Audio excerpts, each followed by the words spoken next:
Assalamualaikum warahmatullahi wabarakatuh. Pada pertemuan kali ini saya Profesor Dr. Andri Sumitra MA akan diskusi berkaitan dengan konsep dasar uang pada mata kuliah ekonomi moneter. Ya, memahami pengertian uang ini akan sangat membantu dalam merancang dan melaksanakan kebijakan moneter, terutama memahami kebijakan moneter yang diambil oleh regulator. Ya, definisi uang secara umum ya adalah media yang secara luas diterima sebagai pembayaran atas barang dan jasa, dan uang merupakan alat untuk menyimpan nilai dan melakukan pertukaran dalam suatu ekonomi. Secara sederhana bisa kita bagi uang berbentuk kertas, logam, serta uang dalam bentuk elektronik atau digital yang direkam dalam sistem perbankan secara elektronik atau digital. Dan sesuatu itu disebut uang apabila dia diakui sebagai uang karena adanya pengakuan dari negara yang kita sebut sebagai legal tender, sebagai penerbit dari uang yang digunakan di masyarakat. Sesuatu memenuhi syarat uang apabila memenuhi syarat pertama dia keseragaman, yaitu memiliki standar yang sama untuk setiap satuan uang. Yang kedua dapat diterima secara luas oleh masyarakat sebagai alat pembayaran yang sah. Kemudian dapat dibagi dalam unit-unit yang lebih kecil tanpa kehilangan nilainya.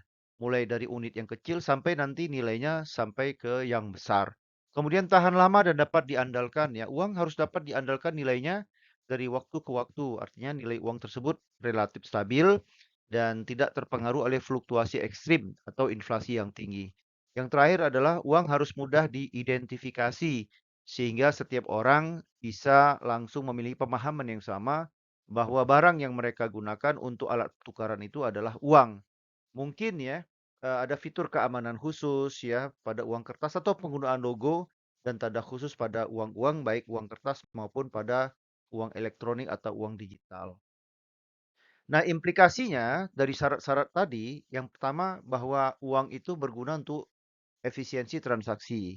Ya, uang yang ideal tadi memastikan bahwa transaksi ekonomi berjalan dengan lancar dan efisien karena mudah diterima, ya, mudah diidentifikasi, dapat dibagi sesuai kebutuhan, baik untuk individu maupun perusahaan, sehingga mudah bagi setiap orang melakukan pembelian dan penjualan. Kemudian untuk pengukuran nilai, ya, sifat-sifat uang yang mencakup kemampuan sebagai satuan hitung memungkinkan kita untuk menilai suatu barang atau jasa sehingga konsisten harganya sekian, nilainya sekian berdasarkan kepada standar yang sama. Hal ini memudahkan kita dalam penentuan harga, perencanaan anggaran, dan analisis ekonomi. Selanjutnya adalah pengamanan nilai.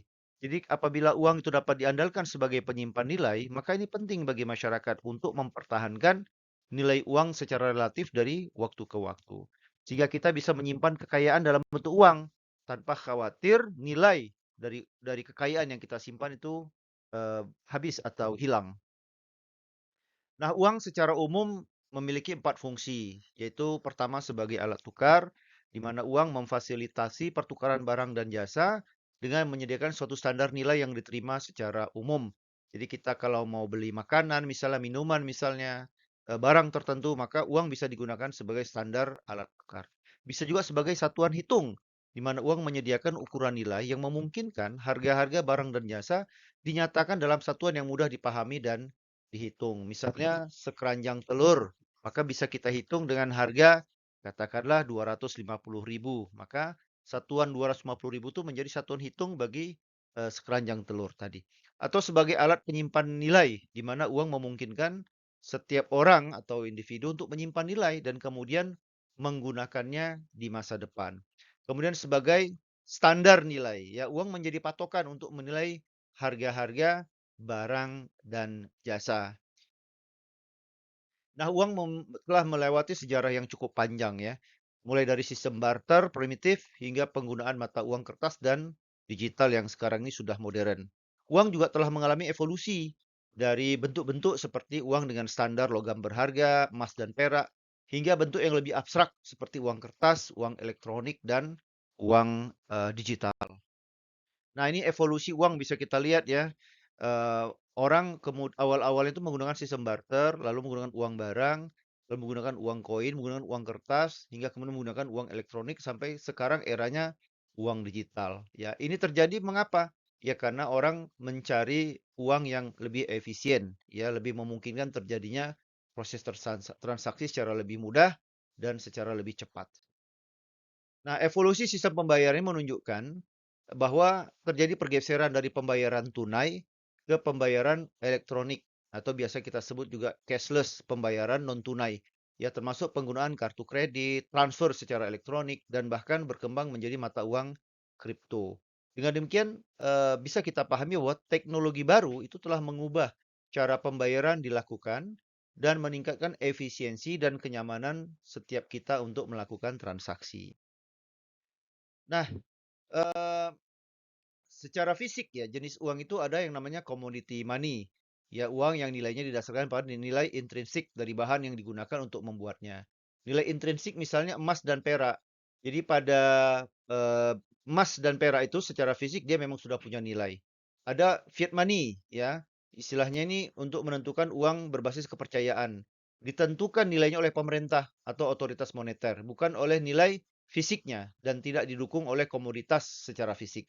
Kemudian ada yang kita kenal dengan uang elektronik, yaitu uang yang disimpan dan ditransfer secara elektronik, seperti uang dalam rekening bank atau pembayaran elektronik. Secara fisik ada fiat money-nya, tapi karena kemudian dia ditransaksikan secara elektronik, sehingga dia bisa berubah wujudnya menjadi uang elektronik.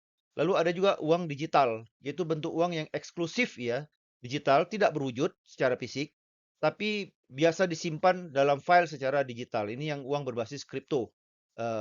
Ada Bitcoin ya dan lain sebagainya. Nah, lalu motif memegang uang. Kenapa orang memegang uang? Ini ada beberapa motifnya. Yang pertama, motif transaksi. Ya, berkaitan dengan kebutuhan kita dalam menggunakan uang untuk keperluan sehari-hari dan transaksi rutin. Ini dibenarkan dalam Islam. Lalu ada motif berjaga-jaga, mengacu pada penggunaan uang sebagai cadangan untuk mengatasi kebutuhan mendesak di masa depan. Ya, kita simpan uang dalam bentuk tabungan, dalam bentuk investasi yang nanti akan kita gunakan di masa depan. Nah, ada yang motif ketiga, motif spekulasi, yaitu melibatkan penggunaan uang untuk mendapatkan keuntungan dari fluktuasi nilai aset atau mata uang itu sendiri. Nah, ini menggunakan sistem kurs valuta asing bisa, menggunakan sistem suku bunga bisa, dan ini dianggap motif yang agak kurang diterima dalam Islam karena motif spekulasi ini melibatkan unsur ketidakpastian yang tinggi. Nah, dalam uang tentu ada, nilai dan ada harga, dan ini berimplikasi pada, perekonomian. Nilai dan harga uang itu memiliki implikasi pada perekonomian. Yang pertama implikasi pada stabilitas. Nilai dan harga uang itu mempengaruhi tingkat inflasi dalam perekonomian. Contoh ya, jika nilai uang menurun atau harga barang meningkat secara berlebihan, maka ini akan menyebabkan terjadinya inflasi yang tinggi. Sebaliknya, jika nilai uang stabil dan harga uang terkendali, maka inflasi dapat tetap rendah, menciptakan stabilitas harga untuk pertumbuhan ekonomi yang sehat ya. Yang kedua, implikasi pada daya beli konsumen. Nilai dan harga uang juga mempengaruhi daya beli konsumen ya. Jika nilai uang turun atau harga barang naik secara signifikan, ini berpengaruh terhadap daya beli konsumen yang akan menurun karena uang konsumen tidak lagi memiliki kekuatan pembelian yang sama seperti sebelumnya. Ya, dan ini tentu dapat menghambat pertumbuhan konsumsi dan aktivitas ekonomi secara keseluruhan. Kemudian implikasi pada investasi dan pengembangan usaha. Ya, jadi jika nilai uang relatif stabil dan harga-harga terkendali, maka investor cenderung lebih percaya diri untuk berinvestasi pada proyek-proyek jangka panjang. Namun apabila jika nilai uang tidak stabil dan harga-harga fluktuatif, ini dapat menciptakan ketidakpastian dan tentu menghambat investasi.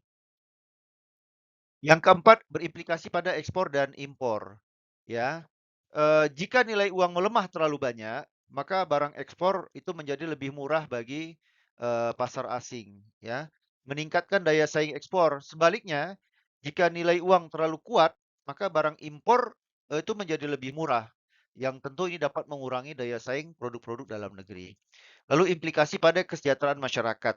Ya, nilai uang yang stabil dan harga yang terkendali itu membantu menciptakan lingkungan ekonomi yang lebih dapat diprediksi dan memungkinkan ekonomi untuk tumbuh berkelanjutan.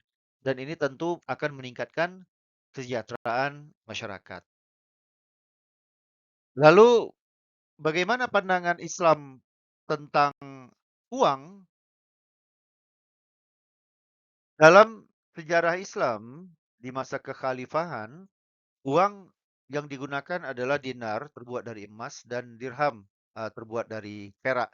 Dan kedua jenis mata uang ini memiliki nilai intrinsik, yaitu nilai pada fisik uangnya. Namun perlu saya tekankan bahwa dinar atau uang emas itu bersumber dari Romawi, sedangkan perak atau dirham itu bersumber dari masa Persia. Nah, uang dinar dan dirham ini digunakan untuk memfasilitasi perdagangan dan transaksi ekonomi dalam masyarakat Muslim. Belakangan, para ahli Islam itu juga ternyata mengakui penggunaan uang kertas dan logam yang disebut dengan uang fiat ya. Sepanjang uang itu ditransaksikan secara adil dan patuh terhadap prinsip-prinsip syariah dalam tata kelola peredaran dan sirkulasinya. Fakta sejarah menunjukkan ternyata terdapat dua kutub pemikiran terkait dengan mata uang dalam khazanah pemikiran Islam. Ada pendapat pertama, ya kita sebut Al-Makrizi sebagai tokohnya. Membatasi mata uang hanya pada emas dan perak, karena bagi mereka inilah mata uang yang disebutkan dalam Quran dan hadis. Sedangkan pendapat kedua dikemukakan oleh antara lain Al-Ghazali yang menyebut bahwa tidak ada batasan mata uang dalam Islam, tetapi tetap diserahkan pada mekanisme uruf atau kebiasaan dan kebijakan negara, ya. Dan hari ini kita bisa lihat fakta sejarah dunia bahwa secara internasional hampir seluruh negara-negara di dunia menggunakan mata uang kertas atau menggunakan fiat money, tidak lagi menggunakan uang emas.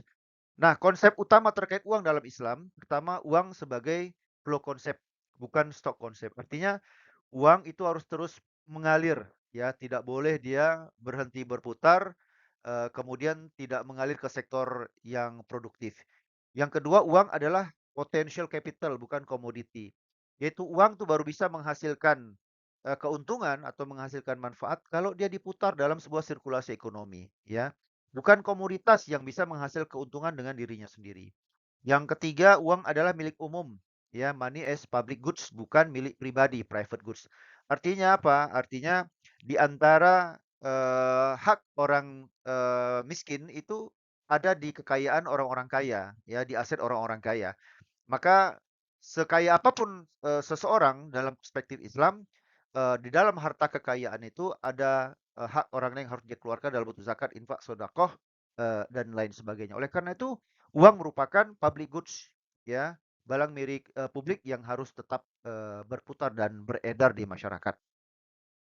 Islam juga mengakui penggunaan uang sebagai satuan hitung untuk menyatakan nilai barang, menciptakan harga di pasar barang dan jasa. Ya, jumlah uang beredar itu juga mempengaruhi tingkat pendapatan nasional dan mempengaruhi tingkat harga. Islam mengakui peran uang dalam melancarkan pertukaran, memajukan spesialisasi kerja, mendorong tabungan maupun investasi. Penggunaan uang diakui juga akan menaikkan pendapatan nasional yang berarti jumlah barang atau jasa yang dapat dihasilkan masyarakat itu bisa menjadi lebih besar. Dan ini juga akan mendorong tingkat pendapatan nasional. Dan secara teori, untuk mendapatkan tingkat pendapatan nasional dalam jumlah tertentu diperlukan adanya jumlah uang beredar tertentu dan penambahan jumlah uang beredar sampai satu tingkat tertentu akan menaikkan pendapatan. Dengan majunya transaksi keuangan antara orang-orang yang kelebihan dana dengan mereka-mereka yang membutuhkan dana, maka uang sebagai suatu aset keuangan dianggap sebagai aset yang paling liquid, ya. Dan ini diakui dalam Islam. Sehingga nanti bisa menimbulkan ragam instrumen keuangan, termasuk instrumen keuangan Islami yang desain memenuhi prinsip syariah. Oleh karena itu dalam Islam permintaan uang haruslah dimanfaatkan untuk kebutuhan dasar dan investasi yang produktif. Bukan untuk konsumsi barang haram, barang mewah yang tidak diperlukan, pengeluaran-pengeluaran non produktif, apalagi untuk yang sifatnya spekulasi. Dengan demikian, Islam melihat ada maslahat pada uang dan perannya dalam perekonomian, dan Islam mendorong bahwa uang itu harus bisa menjadi pelumas yang bisa mensukseskan perekonomian untuk mensejahterakan masyarakat.